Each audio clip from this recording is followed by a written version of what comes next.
becoming my final presentation today, I have a confession to make. Let me ask you one thing first. What made you study English, except for native speakers here? It's not fair, is it? So, why did you study English?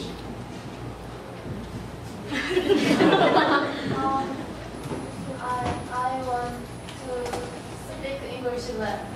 Yes, and what about you, Level? Actually, same me.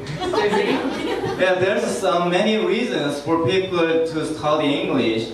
Some people want to make foreign friends, and some people need a high score of the test, like IELTS or TOEIC or TOEFL, to get better job.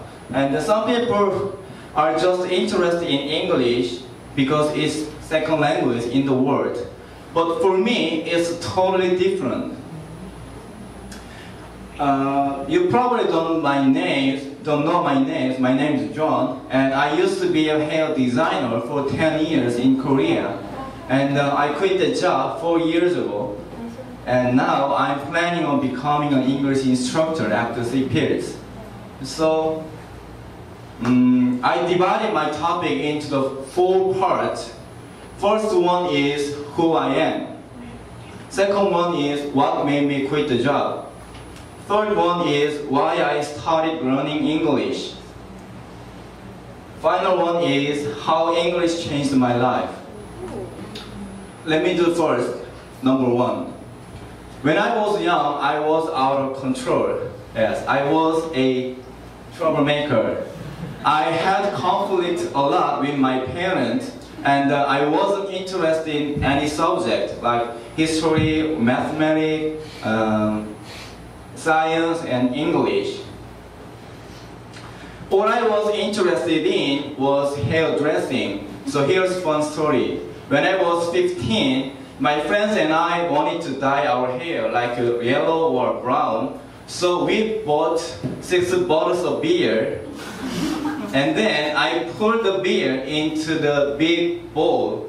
And we put our head into shallow beer for 20 minutes, waiting our hair change. So do you think it worked or not? No. No? Why is that? Harris? It's a waste of beer. Definitely it didn't work. Yeah, but these experiments couldn't stop my curiosity about hairdressing. So I decided to become a hair designer at the time. It was my first dream. But unfortunately, people think about the male hair designer at this generation. They are not as good as women. But it was really true. My high school was specialized for good kids about beauty, like hairdressing and makeup and nail art. And then my high school had a cooperation with big company, which had 60 employees as a hair shop. Yeah, 60 is quite a lot of employees. But as I mentioned before, men are not as good as women. So my skill was really terrible, and I was the lowest one. And at the time, I had 11 colleagues, but it was like scratched in my pride. So I decided to outcompete them. So all I did was just to practice and practice and practice again. When my colleagues practiced 5 or 10 times, I practiced 100 times, even same work. So finally I could outcompete them in 6 months. And I was the first one, and I was the youngest one who is in charge managing their product. And a few years later, I had a good career, and I could meet someone who I had a crush on. And we were in relationship, and we got married. First of all, a few months, we were so happy. I was satisfied with that. But one day, there's one thing I didn't know about her. Her parents were really rich. So one day, I had a phone call from her parents, and she told me, why don't you have on your business? But I refused it politely because I was satisfied with already, and the most important thing is my parents were poor. They couldn't afford to pay for it. But after a week, she called me again and just announced, we have bought already buildings for your business. Just do it right now. You have no choice. Literally, I had no choice. At the time, I was 22. I was still too young to manage our own business. But I had no choice. I did my best without day off. And wife had a day off, but I had no day off. And I was like a machine, making money and then paying it back to her parents. One day, a bad thing happened to me. My last grandfather passed away, and I asked her to go to his funeral. But do people usually respond like what? When they hear someone's death? Harris? Sympathetically, kind of try to give you support. Yeah, or say sorry. Yeah, but all she said to me was, I don't want to go there because I have an appointment tomorrow and I want to make money. At the time, I couldn't stand that situation, and I was feeling like, who am I living with, or why am I here, and who did I get married to? So I decided to divorce. Sorry. Yeah, she become a materialistic. So I decided to divorce. But worst thing is, bad thing happened to me again at the same time. I hired my friend who went to beauty academy together. We were like best friends, but he betrayed me because of money again. So at that time, I lost two persons who I really loved. So it was the hardest time in entire my life.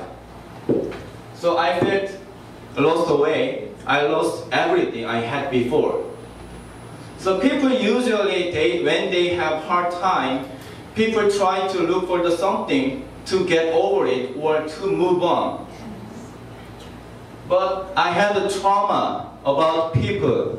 Like I was afraid of meeting new people and making new friends and being in relationship with someone.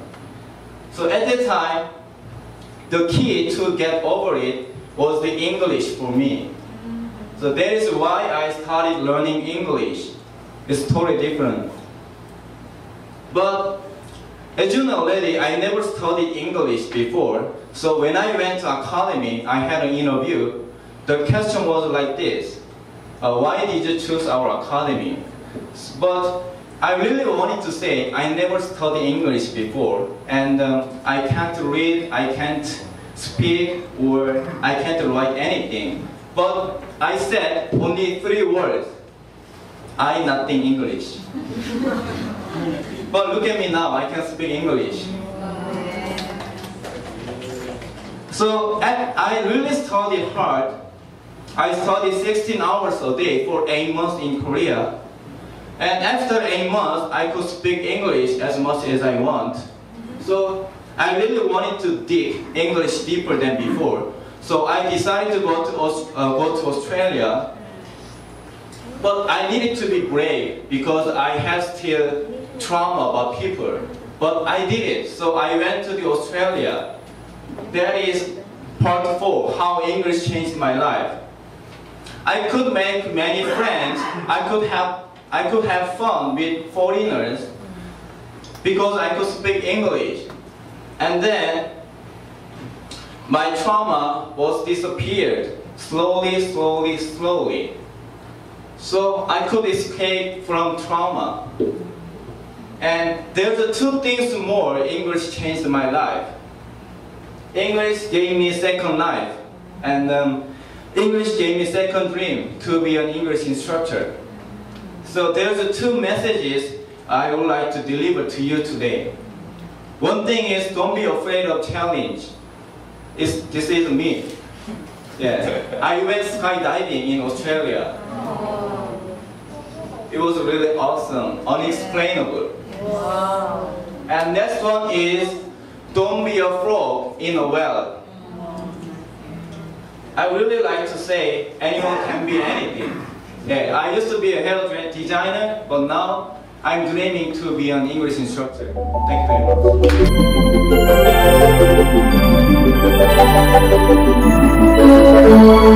much.